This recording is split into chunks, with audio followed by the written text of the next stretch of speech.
जय श्री श्याम एवरीवन। आज हम करेंगे क्वेश्चन नंबर 7। क्वेश्चन क्या दिया है, द एडजेसेंट फिगर। एडजेसेंट होता है जो इस क्वेश्चन के साथ में दिया हुआ है। ये फिगर आपकी बुक में गिवन है, HOPE इसका नाम है। HOPE is a parallelogram. ये क्या है, एक पैरेललोग्राम है। पैरेललोग्राम का मतलब क्या है, अपोजिट साइड पैरेलल होंगी, इक्वल होंगी, ये इसके और ये इसके, और अपोजिट एंगल इक्वल रहेंगे, ये इसके ये इसके। उसके बाद में find the angle measured x, y and z, state the properties you use to find them. कहता है कि एक्स वाई जेड का वैल्यू निकालिए और आप बताइए कि आपने कौन सी प्रॉपर्टीज यूज की हैं। तो सबसे पहले हम इसको ऑब्जर्व करें फिगर को, तो ये हमारा नहीं है, यहाँ पर 40 डिग्री गिवन है, ये जेड है और ये वाई है। अच्छा, तो इसमें क्या गिवन है, ये 40 है और ये हमें निकालना है। तो देखो, अगर ये पैरेललोग्राम है तो इसकी ये वाली जो है लाइन, ये और ये दोनों क्या होंगी, पैरेलल होंगी। कितना भी आप इसको एक्सटेंड कर लो, और ये वाली लाइन कौन सी हो जाएगी, ट्रांसवर्सल लाइन हो जाएगी, जो इसको काट रही है।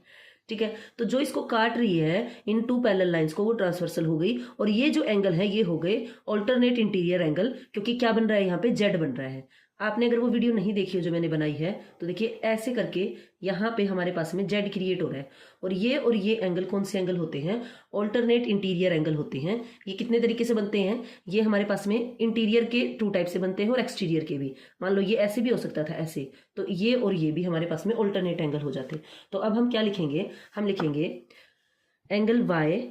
सबसे पहले लिखेंगे फ्रॉम एडजेसेंट फिगर, क्या नाम है उसका, HOPE। जो एंगल y है वो इज इक्वल टू रहेगा 40 डिग्री। रीजन क्या है, कौन से एंगल हैं ये, ऑल्टरनेट एंगल।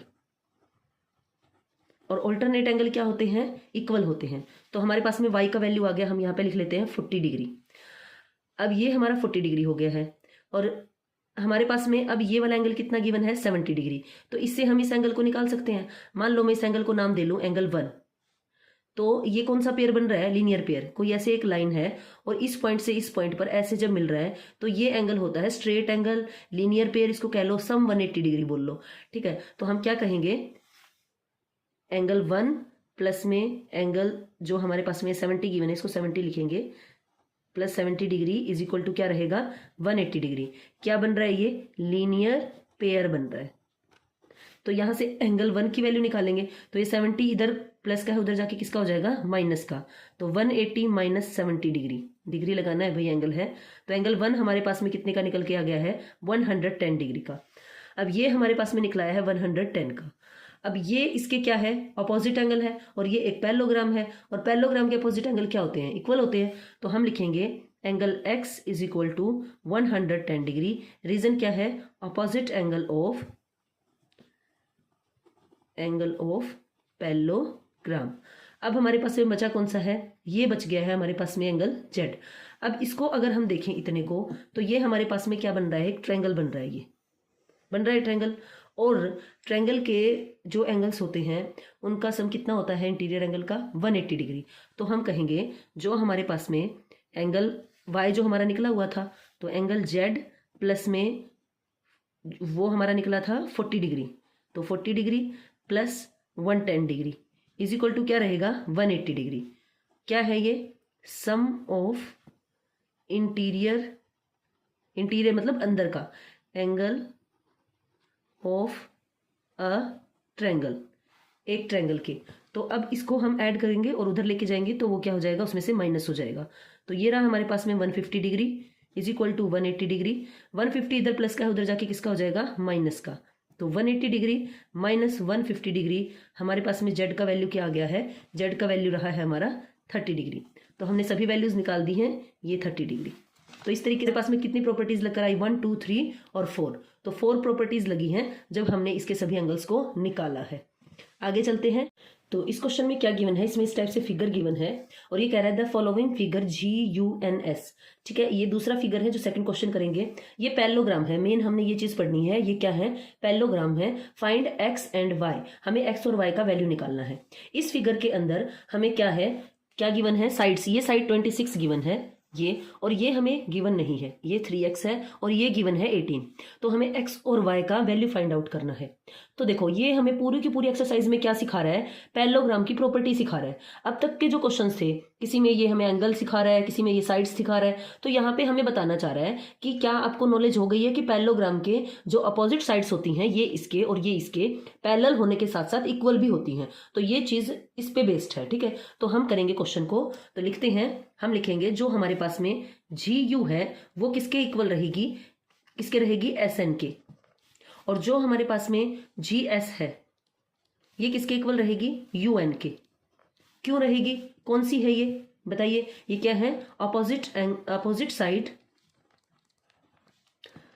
साइड्स ऑफ किसकी, पैरेललोग्राम की।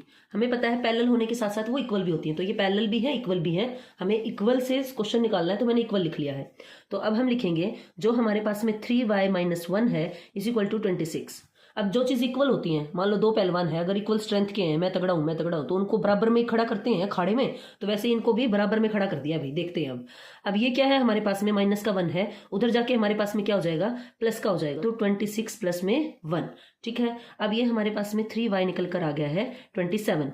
3 यहाँ पर मल्टीप्लाई में है, इधर जाके किस में हो जाएगा, डिवाइड में। तो 27 को हम 3 से क्या करेंगे, डिवाइड करेंगे, तो कितना आ जाएगा, 9 आ जाएगा।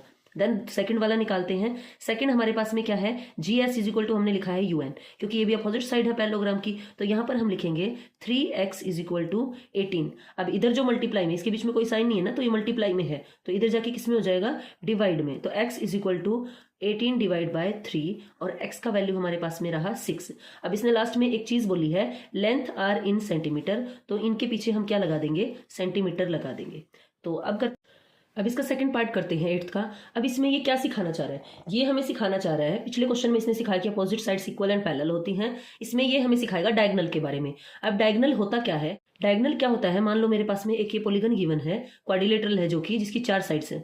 मैं इस वर्टेक्स से शुरू करूं, साथ लगते 2 छोड़ू तो इससे मिला दूं, और यहां से शुरू करूं तो इसके साथ लगता, इसके जस्ट बाद ये है और ये, इसको छोड़ के इससे मिला दूं। और यहां से अगर मैं शुरू करती तो क्या होता, ये साथ वाले छूट जाते और इसी पे वापस आ जाता, और यहां से शुरू करती तो ये 2 छूट जाते और इस पे वापस आ जाता। तो इस पे 2 डायगोनल बन गए। तो हमारे पास में डायगोनल क्या होते हैं, ये जो हमारे वर्टेक्स होते हैं नॉन कंज्यूकेटिव, उनको जोड़ना होता है, हर बार 2 ही नहीं मिलेंगे, ठीक है। अब ये हमें क्या बता रहा है कि जो हमारे पास में पैरेललोग्राम होता है उसके जो डायगोनल होते हैं वो बाइसेक्ट करते हैं। बाइसेक्ट का मतलब होता है 2 इक्वल पार्ट्स में बांटना, ठीक है, चीज को। तो ये वाला डायगोनल और ये डायगोनल जहां पे यहाँ पे मीट कर रहे हैं, वहां पर ये इतना पोर्शन इसके इक्वल रहेगा और इसका इतना पोर्शन इसके इक्वल रहेगा, ठीक है। देखो इतना सारा ये इसके इक्वल रहेगा। तो इससे हम लिखेंगे यहाँ पर वी नो दैट, सबसे पहले जो हमें पता है वो लिखेंगे, वी नो, ये दिख नहीं रहा है आपको, we know that in a parallelogram जो डायगोनल है बाइसेक्ट का मतलब ही क्या होता है, 2 इक्वल पार्ट में बांटना, बाइसेक्ट ईच अदर। तो इसीलिए हम क्या करेंगे, इसको इसके इक्वल बिठाएंगे और इसको इसके इक्वल। तो y प्लस में 7 इज इक्वल टू क्या रहेगा, 20, और साथ में इधर निकालेंगे x plus Y is equal to क्या रहेगा, 16। तो पहले इसको देख लेते हैं। अब ये जो इधर प्लस का है उधर जाके किसका हो जाएगा, माइनस का, कौन, 7। तो y इज इक्वल टू 20 - 7, क्योंकि हमने पिछली एक्सरसाइज में पढ़ा था ना, वेरिएबल एक तरफ कर लो और कांस्टेंट टर्म को एक तरफ कर लो, तो हम कांस्टेंट टर्म को एक तरफ कर रहे हैं। तो y का वैल्यू हमारे पास में क्या आ गया, y का वैल्यू आ गया 13, इसको 1 नाम दे लेते हैं। अब जो ये y का वैल्यू आया है उसको हम यहाँ पर रख लेंगे, तो x प्लस में 13 is equal to 16, y is equal to क्या है हमारा, ब्रैकेट में लिखेंगे 13 है, इक्वेशन 1 से। अब x की वैल्यू क्या रहेगी, जो इधर प्लस का है उधर जाके किसका हो जाएगा, माइनस का। तो x की वैल्यू हमारे पास में क्या रही, 3। अब उसने लास्ट में लिखा था कि लेंथ किस में है, सेंटीमीटर में, तो हम यहाँ पे लिखेंगे y हमारे पास में 13 सेंटीमीटर है और x हमारे पास में कितना आ गया है, 3 सेंटीमीटर है। तो ये थी, अब इसको रख के देख लो चाहे। अब देखो x प्लस में y था ना, ये तो x प्लस में y था, चेक कर रहे हैं हम यहाँ पे। तो x की वैल्यू क्या है, 3, और y की वैल्यू हमारे पास में कितनी है, 13, और 13 में 3 को ऐड करेंगे 16। देखो ये भी 16 आ गया, ये भी 16 था। इसी तरीके से आप इसको देख सकते हो, y प्लस में 7 है, तो y की वैल्यू हमारी क्या निकली है, 13, और 13 में 7 को ऐड करेंगे तो कितना रहेगा, 20। तो ये हमारा चेक भी हो गया, इसको करने की जरूरत नहीं है, समझाने के लिए था कि पैरेललोग्राम के जो डायगोनल करते हैं वो एक दूसरे को बाइसेक्ट करते हैं। बाय का मतलब टू, सेक्ट का मतलब काटना, यानी टू इक्वल पार्ट में काटना। Thank you, please like share and subscribe.